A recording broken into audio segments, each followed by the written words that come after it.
बीड जिल्हा अतिशय संवेदनशील जिल्हा. त्याच जिल्ह्यामध्ये आता ताजं घडलेलं स्वर्गीय विलास घुले यांचं खून प्रकरण असेल.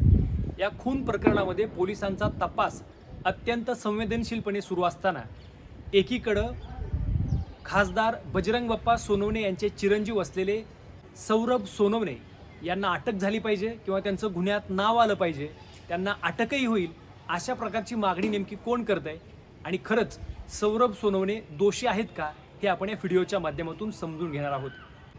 मित्रहो नमस्कार.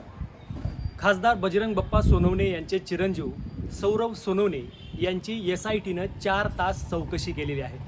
मुळात बीड जिल्ह्यामध्ये घडलेलं विलास घुले यांचं खून प्रकरण, विलास घुले यांना न्याय मिळाला पाहिजे ही सगळ्याच समाजाची बाजू आहे. पण मुळात 9 आरोपींना अटक केलेलं असताना सौरभ सोनवणे यांना अटक झाली पाहिजे, हा अट्टास कशासाठी, हा सगळ्यात महत्त्वाचा प्रश्न आहे. म्हणजे एकीकडं पोलिसांनी सौरभ सोनवणे यांचं CDR चेक केलेलं आहे. सौरभ सोनवणे यांचा प्रत्यक्षदर्शी त्यामध्ये कुठल्याही प्रकारचा हात नाही, अप्रत्यक्ष सुद्धा हात नाही, अशा प्रकारची भूमिका ही पोलिसांची आहे. मुळात पोलीस जो तपास करतात त्या तपासामध्ये जर सौरभ सोनवणे हा गुन्हेगार ठरला असता तर सौरभ सोनवणेची 4 तास चौकशी करून त्याला सोडलाच नसता, त्याला लगेच उचलला असता. मुळात सगळ्यात महत्त्वाचं म्हणजे ह्या खून प्रकरणानंतर किंवा आरोप झाल्यानंतर सौरभ सोनवणे कुठेही फरार झालेला नाही. नाहीतर संतोष अण्णा देशमुख यांच्या खून प्रकरणामध्ये असलेला आरोपी कृष्णा आंधळे अजूनही फरार आहे, तो अजूनही पोलिसांना सापडत नाही. एकीकडं आरोप झाल्यानंतर देखील चौकशीला बिनधास्तपणे सामोरं जाणारा सौरभ सोनवणे हा गुन्हेगार असता तर तो कधीच पळून गेला असता किंवा तो कधी फरार होऊ शकला असता. परंतु सौरभ सोनवणे हे बिनधास्तपणे कुठल्याही चौकशीला तयार आहेत.